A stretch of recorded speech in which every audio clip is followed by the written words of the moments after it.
We are so glad you could join us for our online sermon today.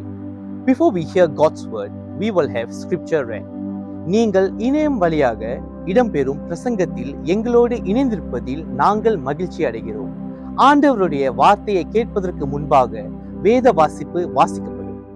கர்த்தருக்கு ஸ்தோத்திரம்.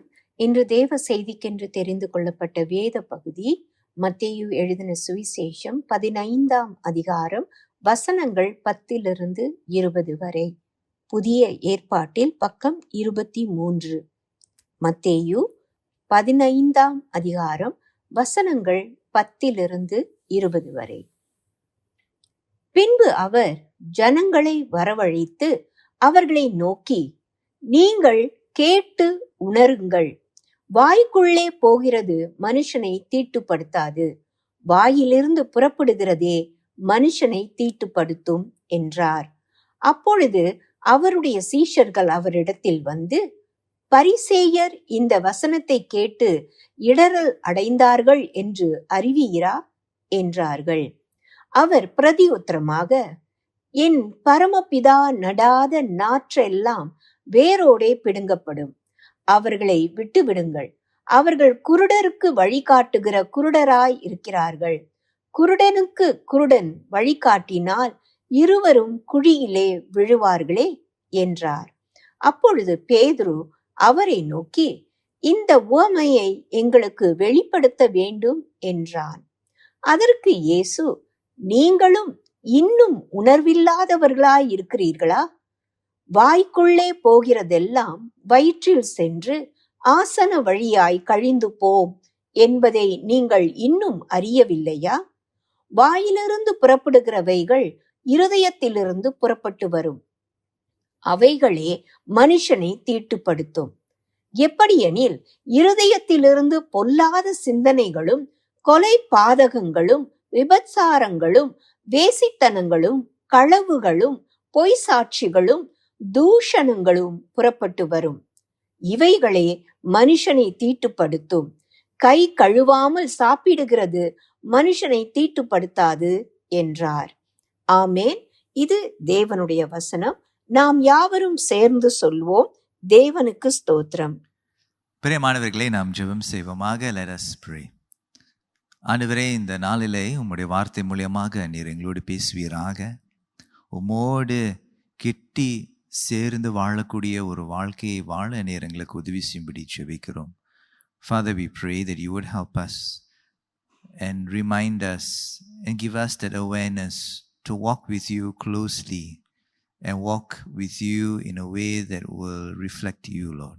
உம்மை பிரதிபலிக்கக்கூடிய ஒரு வாழ்க்கையை வாழ நீர் எங்களுக்கு உதவி செய்யும்படி இயேசு கிறிஸ்துவின் நாமத்திலே ஜெபிக்கிறோம். In Jesus' mighty name.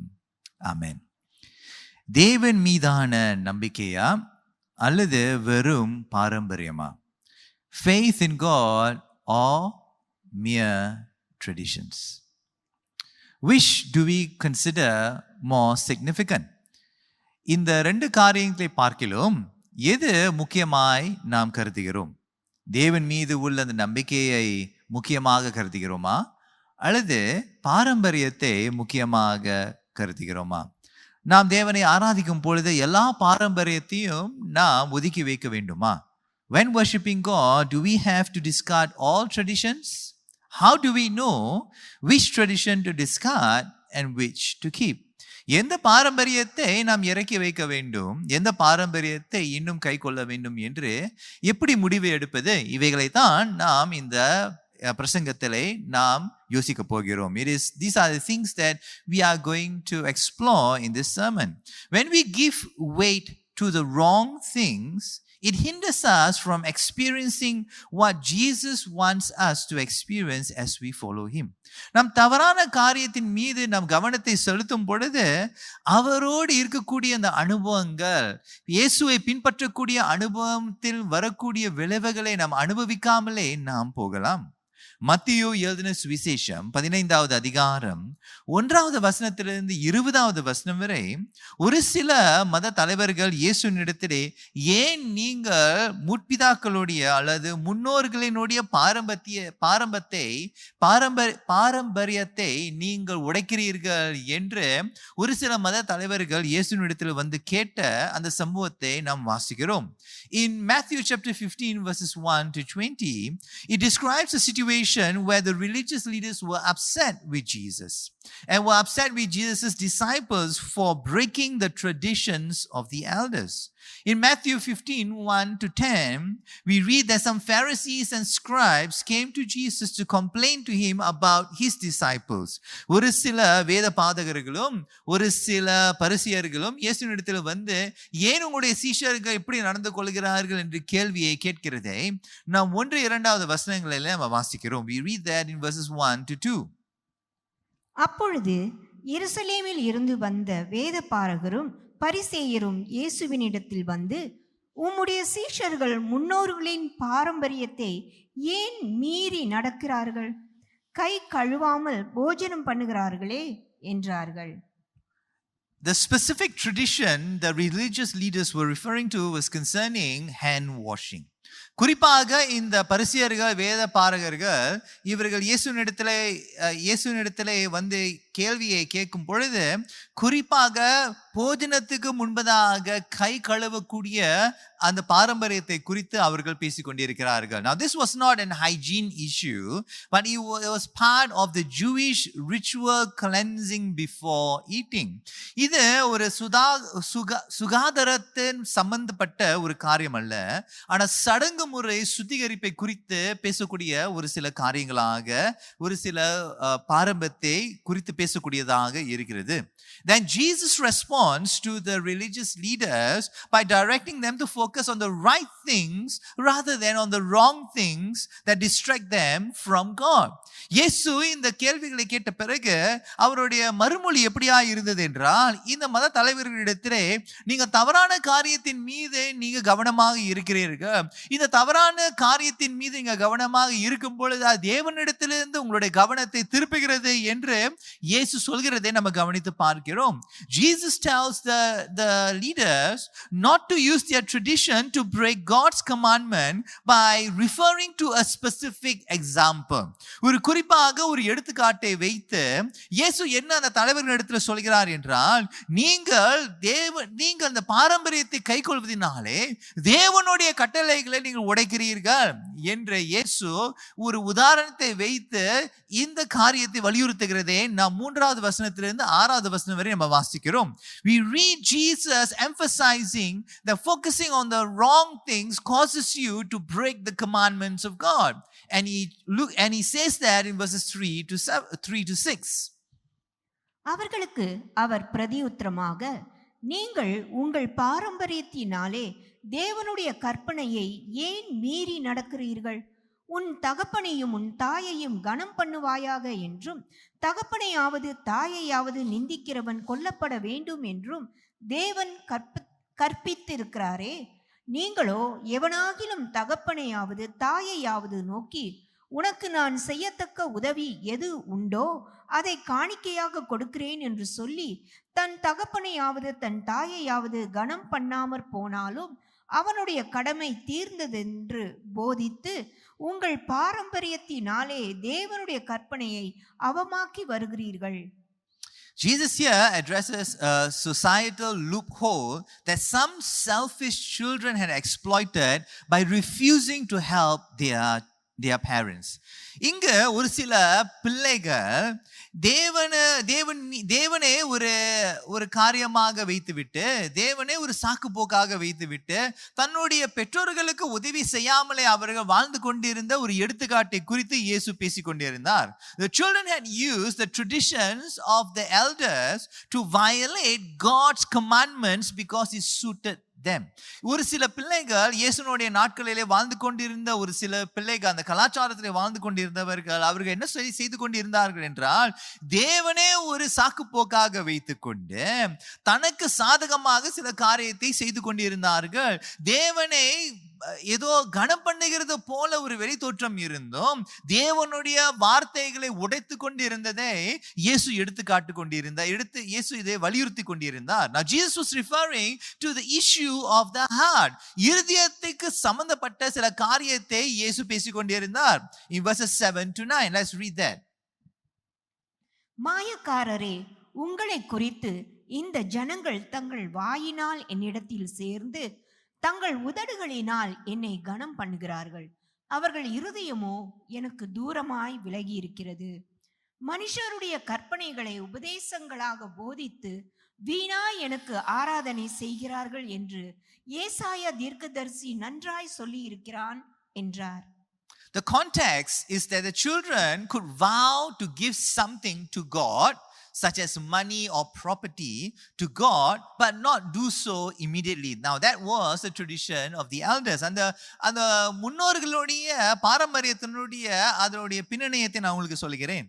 அந்த நாட்களிலே அந்த பாரம்பரியத்தில் ஒரு கலாச்சாரம் என்ன இருந்தது என்றால், அவர்கள் ஒரு சிலர்கள் தன்னுடைய பணத்தையோ அல்லது தங்க இருக்கக்கூடிய அந்த வீடுகளோ அவைகளை தேவனுக்கு என்று அர்ப்பணம் செய்யலாம். ஆனால் அர்ப்பணம் செய்த பிறகு உடனடியாக ஆண்டவரிடத்திலே கொடுக்காமலே இருக்கலாம்.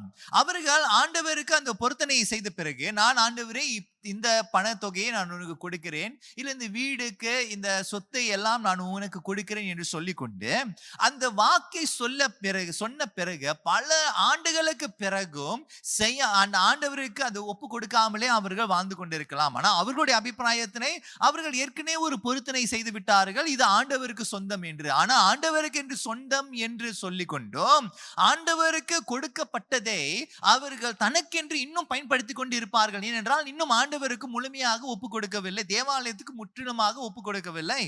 After vowing to God, the children in those days will keep using what they said that they had vowed to God, such as money and property, until finally it is given to God.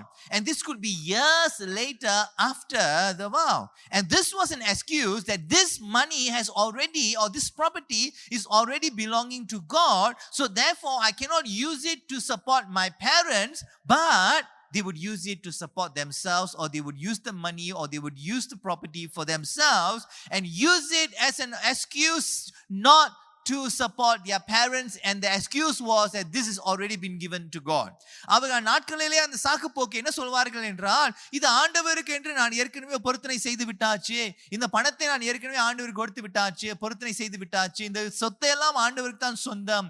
ஆனால் ஆண்டவருக்கு இன்னும் முழுமையாக கொடுக்காத நாட்களிலே அந்த நாட்கள் முழுமையாக கொடுப்பதற்கு முன்பதாக அந்த பணத்தையும் அந்த சொத்தையும் அந்த பிள்ளைகள் அவர்களுக்கு என்று சாதகமாக பயன்படுத்தி கொண்டிருப்பார்கள். ஆனால் பெற்றோர்களுக்கு உதவி செய்யும் பொழுது, பெற்றோர்களுக்கு உதவி செய்யக்கூடிய ஒரு நிலைமை வரும் பொழுது அவருடைய சாக்கு போக்கு என்னவென்றால், இந்த பணம் ஆண்டவருக்கு சொந்தம், இந்த சொத்தானது ஆண்டவருக்கு சொந்தம், ஆகையால உமக்கு நான் உதவி செய்ய முடியாது என்று அப்படி போன்ற ஒரு சாக்கு போக்கை அந்நாட்களிலே அவர்கள் சொல்லிக் கொண்டிருந்தார்கள்.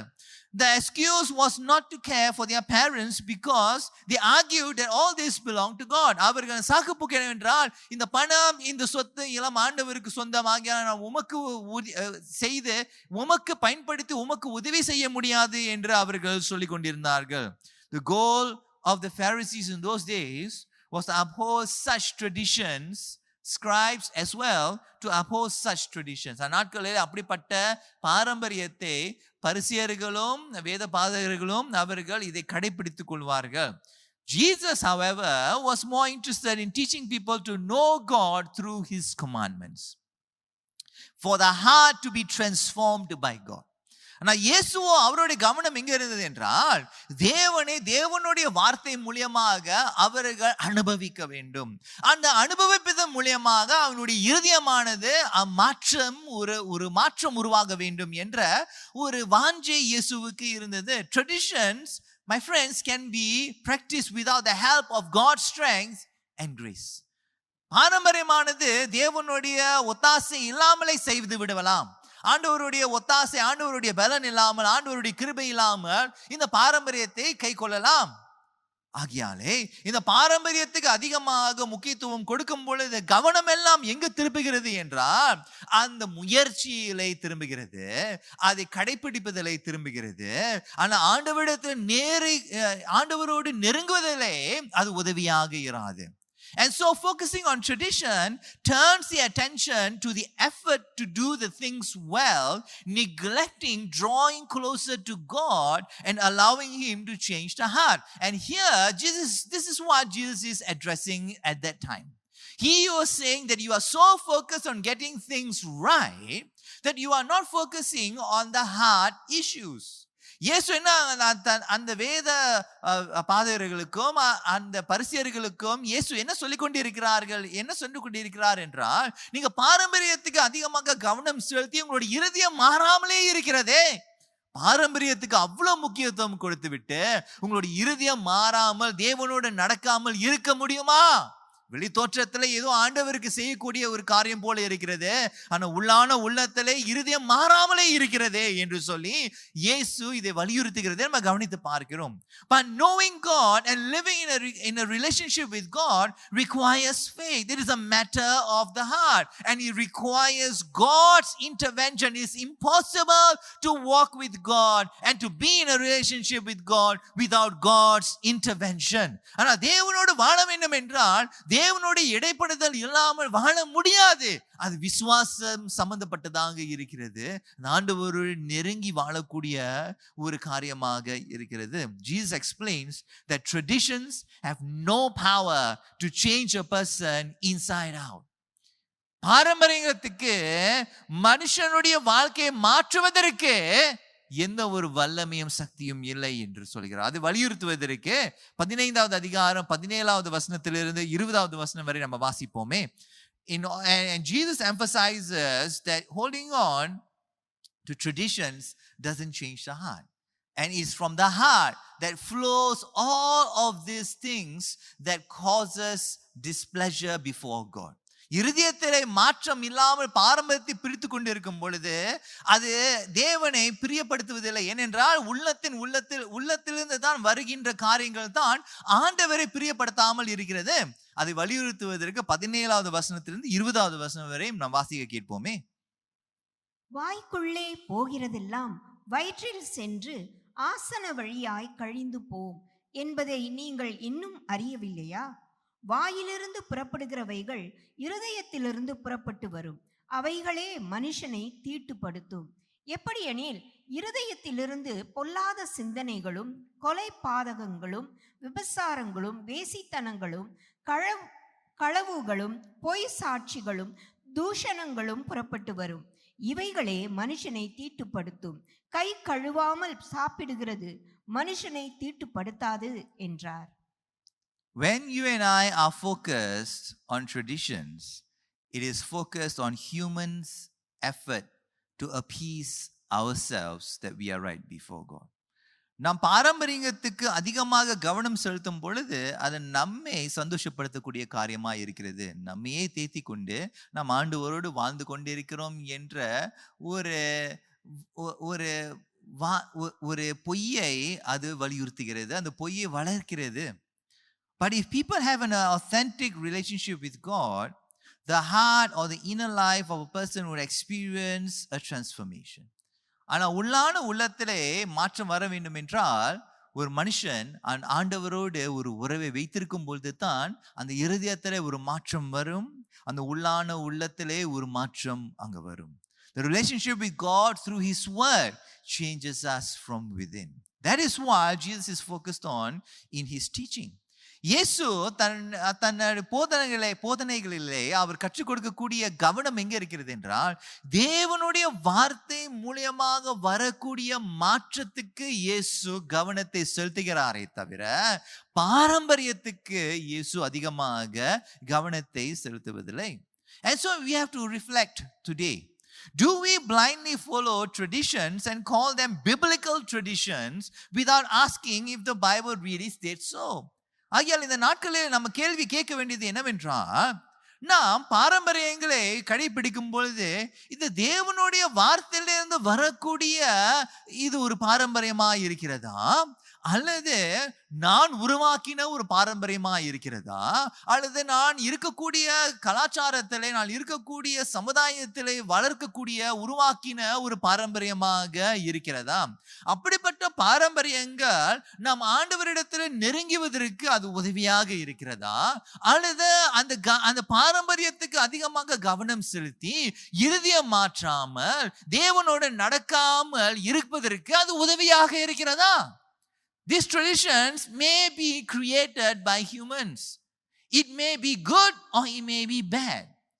But the question you and I need to ask ourselves is that are these traditions helping us to draw close to God? Or are these traditions helping us to focus on human efforts that appease us, that gives us a false sense of security that we are with God, but really not with God at all? அல்லது இந்த பாரம்பரியங்கள் நமக்கு ஒரு தவறான ஒரு பாதுகாப்பு கொடுக்கிறதா? ஏதோ நான் ஆண்டவரோடு நடந்து கொண்டிருக்கிறேன், ஆண்டவரோடு உறவு வைத்துக் கொண்டிருக்கிறேன், ஆனால் இந்த பாரம்பரியங்களுடைய கவனம் எங்க இருக்கிறது என்றால், என்னையை சந்தோஷப்படுத்துவதற்காக இந்த பாரம்பரியத்தை செய்து கொண்டிருக்கிறேன். அந்த பாரம்பரியம் மூலியமாக என்னுடைய இருதயத்திலே ஒரு மாற்றம் இல்லை, என்னுடைய சிந்தனையிலே ஒரு மாற்றம் இல்லை, நான் ஆண்டவரோடு நடப்பதிலே ஒரு மாற்றம் இல்லை. அப்படிப்பட்ட பாரம்பரியத்தை நாம் கடைபிடித்துக் கொண்டிருக்கிறோமா? If we follow traditions and insist that others follow them and it's got no effect in us except to appease us, except to give us a false sense of security, and we insist that others follow this tradition, that Jesus has something to say about that.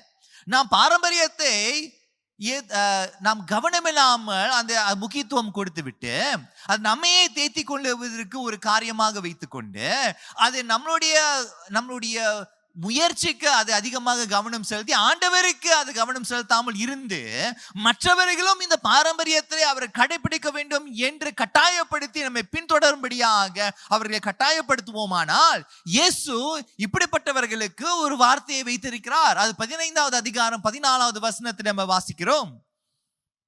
அவர்களை விட்டுவிடுங்கள், அவர்கள் குருடருக்கு வழிகாட்டுகிற குருடராய் இருக்கிறார்கள். குருடனுக்கு குருடன் வழிகாட்டினால் இருவரும் குழியிலே விழுவார்களே என்றார். If we follow traditions and insist others follow us, then we are like the blind leading the blind. குருடர்கள் மற்ற குருடர்களை வழி நடத்துகிறது போல இருக்கிறது. How do we know which traditions to keep and to discard? எந்த பாரம்பரியத்தை வைத்துக்கொண்டு எந்த பாரம்பரியத்தை விட்டுவிட வேண்டும் என்று எப்படி தீர்மானிப்பது? Archbishop William Temple said this: to worship is to quicken the conscience by the holiness of God, to feed the mind with the truth of God, to purge the imagination by the beauty of God, to open the heart to the love of God, and to devote the will to the purpose of God. இங்கு பேராயர் William temple என்று சொல்லக்கூடிய ஒரு தேவ மனுஷன் இந்த வார்த்தைகளை சொன்னார். வழிபாடு என்பது தேவனின் பரிசுத்தத்தினாலே மனசாட்சியை உயிர்ப்பிப்பதும், தேவனின் சத்தியத்தால் மனதை ஊட்டுவதும், தேவனின் அழகினால் கற்பனையை தூய்மைப்படுத்திக் கொள்வதும், தேவனின் அன்பிற்காக இருதயத்தை திறப்பதும், தேவனின் நோக்கத்திற்காக தன் சித்தத்தை அர்ப்பணிப்பதும் ஆகும் என்று இந்த பேராயர் இவனமாக சொன்னார். So traditions that transform the inner life and help us connect with God are healthy. That's what William Temple is saying. Worship of God using the traditions, it needs to help us to transform our inner life. It needs to help us to conform to God's ways. Those traditions are healthy. எப்படிப்பட்ட பாரம்பரியத்தை நாம் வைத்துக் கொள்ள வேண்டும் என்றால், அந்த பாரம்பரியம் கடைபிடிப்பதினாலே என் உள்ளத்தில் ஒரு மாற்றம் வருகிறது. நான் தேவனை பிரதிபலிக்க உதவியாக இருக்கிறது. நான் தேவனோடு நடப்பதிலே உதவியாக இருக்கிறது. என் உள்ளத்தில் ஒரு மாற்றம் உருவாவதற்கு இந்த பாரம்பரியம் உதவியாக இருக்கிறது என்று அப்படிப்பட்ட ஒரு மனப்பக்குவம் நமக்கு இருக்குமானால், அப்படிப்பட்ட ஒரு புரிந்துணர்வு நமக்கு இருக்குமானால், நாம சரியான பாரம்பரியத்தை கடைபிடிக்கிறோமா இல்லையா என்று அது உதவியாக இருக்கும். How do you determine? If a tradition just helps us to appease ourselves that I have done what is needed for God and God should be happy about that, then those traditions needs to be discarded immediately, because it gives us a false sense of security. It doesn't draw us closer to God. It doesn't change us from inside out. It doesn't convict us. It doesn't encourage us in any way except to give us a false sense of security. ஒரு பாரம்பரியமானது நமங்களுடைய உள்ளான உள்ளத்துல ஒரு பெருமையை உருவாக்குகிறதா? நம்மை தேத்திக் கொள்வதற்கு அது உதவியாக இருக்கிறதா? நான் ஆண்டவருக்கு கொடுக்கக்கூடியதை நான் ஒப்பு கொடுத்து விட்டேன் என்று அது உதவியாக இருக்கிறதா? அல்லது இந்த பாரம்பரியத்தின் மூலமாக நான் ஆண்டவரை நெருங்குவதற்கு உதவியாக இருக்கிறதா? இந்த பாரம்பரியம் மூலமாக ஆண்டவர் என்னோடு பேசுகிறார் என்று நான் உணர்கிறேன் என்று உதவியாக இருக்கிறதா? இந்த பாரம்பரியம் மூலமாக என்னுடைய வாழ்க்கையானது மற்றவர்களை குறித்து யோசிக்கும்படியாக அது உதவியாக இருக்கிறதா? அல்லது என்னை மட்டும்தான் யோசித்துக் கொண்டிருக்கிறேனா? Or is the tradition just focusing on us? Because Jesus says the greatest commandment is to love your God with everything that you have and to love your neighbor as yourself. If the tradition causes an inward look, then the tradition should be discarded, or it should be revisited or reformed. பிரியமானவர்களே, ஒரு பாரம்பரியமானது ஆண்டவரை ஆராதிக்கும்படியாக, ஆண்டவரை கெட்டி சேரும்படியாக உதவியாக இருக்குமானால் அந்த பாரம்பரியத்தை நாம் கடைபிடிக்க வேண்டும். எந்த பாரம்பரியமானது ஆண்டவரை நேசிக்கும்படியாகவும் பிறரை நேசிக்கும்படியாக இந்த பாரம்பரியம் நமக்கு உதவி செய்கிறதோ அந்த பாரம்பரியத்தை நாம் கடைபிடிக்க வேண்டும். எந்த பாரம்பரியமானது நம்முடைய உள்ளான உள்ளத்தை நோக்கி பார்க்காதபடிக்கு, நம்மை தீர்த்திக் கொள்ளும்படியாக, நமக்குள்ளாக ஒரு பெருமையை உருவாக்கும்படியாக, நமக்குள்ளாக மற்றவர்களை நேசிக்காதபடிக்கு நான் என்னையே கவனம் செலுத்தி வாழக்கூடிய ஒரு பாரம்பரியமானது அது மாற்ற வேண்டிய ஒரு நிலைமைக்கு கொண்டு வர வேண்டும். You and I must come to the point where we must say that I need to change this tradition. And that is why the church needs constantly to reform the traditions. And that's what the Anglican tradition is all about. நம்மளுடைய ஆங்கிலிக்க வழிமுறையானது நம்மளுடைய பாரம்பரியத்தை குறித்து யோசித்து எந்தெந்த பாரம்பரியங்கள் நமக்கு உதவி செய்யாமல் இருக்கிறதோ அந்த பாரம்பரியங்களை மாற்றும்படியான ஒரு வழிமுறையிலே ஒரு ஆங்கிலிக்கனாக நீங்களும் நானும் இருக்கிறோம். That's the Anglican tradition, to constantly reform our traditions to be relevant, so that it is not encrusted in the yesteryears and we are just holding on to it without thinking about it, without having any impact on us. அந்த பாரம்பரியமானது நம்முடைய உள்ளான உள்ளத்தை அது நம்மை ஒரு தாக்கத்தை உண்டாக்காமல் அதை கடைபிடித்து கொண்டு இருப்போமானால் அது அந்த பாரம்பரியமானது எந்த வகையிலும் அது உதவி செய்யாது. மாறாக அது ஒரு முட்டுக்கட்டையாக, அது ஒரு எதிர்ப்பாக ஆண்டவருடைய சமூகத்திலே இருக்கிறது. And in the Anglican tradition we are encouraged to reform our traditions, not just to keep it as it was yesterday or the years before. Anything that keeps us from connecting with the Lord needs to be revisited and reassessed. Anything that keeps us connected to the Lord requires His strength, His grace, together with our effort, my friends. எதெல்லாம் ஆண்டவரை நெருங்கக்கூடிய பாரம்பரியமா இருக்கிறதோ அது நம்முடைய முயற்சியும் தேவை, ஆண்டவரோடு இடைப்படுதலும் தேவையாக இருக்கிறது. It's only when He's only focusing on our efforts, it's fast becoming a tradition that hinders. எந்த பாரம்பரியமானது நம்மளுடைய முயற்சியை மட்டும் கவனம் செலுத்துகிறதோ அந்த பாரம்பரியத்தை மாற்ற வேண்டிய ஒரு நிலைமைக்கு வந்துவிட்டது என்று அர்த்தமாக இருக்கிறது. So let us search ourselves like what 2 Peter 3:14 says. To search, to make sure that we are right before God. இதை வாசிக்க கேட்போமே. 2 பேதுரு 3வது அதிகாரம் 14வது வசனத்திலே எப்போதுமே ஜாக்கிரதையாக இருக்க வேண்டும் என்று வேதம் சொல்கிறது. ஆகையால் பிரியமானவர்களே, இவைகள் வர காத்திருக்கிற நீங்கள் கரையற்றவர்களும் பிழை இல்லாதவர்களுமாய் சமாதானத்தோடே அவர் சந்நிதியில் காணப்படும்படி ஜாக்கிரதையாயிருங்கள். You and I need to examine ourselves to ensure we're not relying on traditions to give us a false sense of security and to continue to live a life unimpacted by the gospel of Jesus Christ. பிரியமானவர்களே, அந்த பாரம்பரியத்தை அவ்வளவு இறுக்கி பிடித்து கொண்டு தேவனுடைய வார்த்தை நம்முடைய எந்த வகையிலும் பாதிக்காதபடிக்கு வாழ்வோமானால் அந்த பாரம்பரியமே ஒரு முட்டுக்கட்டையாக மாறிவிட்டது. And so we have to be bold to say, Lord, I'm willing to let this tradition go, or I want to reform this tradition so that this tradition will help me connect with you. உம்மோடு இணங்கி சேர எங்களுக்கு நீ உதவி செய்யும்படியாக ஜெபிக்கிறோம் ஆண்டவரே என்று சொல்லி அப்படிப்பட்ட ஒரு மனப்பக்குவம் உள்ளவர்களாக இருப்போமானால் அந்த பாரம்பரியங்களை வைத்து ஆண்டவரை நம்மை அவர் பக்கமாக ஈர்த்து கொள்ள முடியும். ஆனா எந்த பாரம்பரியமானது நம் மீது மட்டும் கவனம் செலுத்தக்கூடியதாக இருக்குமானால் அதை மாற்றுவதற்கு, அந்த பாரம்பரியத்தை மாற்றுவதற்கு, அது முற்றிலுமாக விட்டு விடுவதற்கு நாம் ஆயத்தம் உள்ளவர்களாக இருக்க வேண்டும். So whatever traditions that we have may always draw us closer to the Lord. எந்த பாரம்பரியம் நாம் வைத்திருக்கிறோமோ அது நம்ம ஆண்டவருடைய சமூகத்தில் கிட்டி சேருவதற்கு அது உதவியாக இருக்கும்படியாக கவனமாக ஜாக்கிரதையாக இருப்போமாக. Let us pray.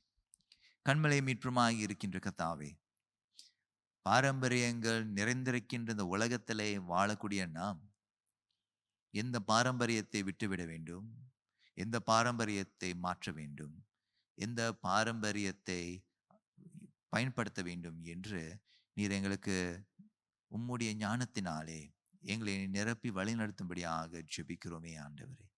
Lord, teach us what we need to keep, what needs to be reformed, and what needs to be abandoned altogether, so that our spiritual walk with you is enriching and transformational.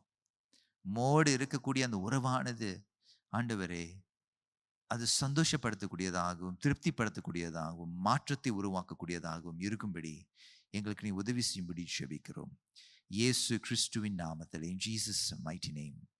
Amen. We hope you have been blessed by the word of God today. If you have any questions after hearing the sermon today, or you need someone to talk to, please contact our church office. We would like you to know that you are not alone and that we as a church are willing to journey with you. We hope to be a safe space where you can grow in Christ as a person. We hope you have a great week. God bless you. நீங்கள் கர்த்தருக்குள் ஒரு நபராக வளர்ச்சி அடைவதற்கு உங்களது பாதுகாப்பான இடமாக நாங்கள் இருக்க விரும்புகிறோம். இந்த வாரம் உங்களுக்கு சிறந்த வாரமாக அமையட்டும். ஆண்டவர் உங்களை ஆசீர்வதிப்பாராக.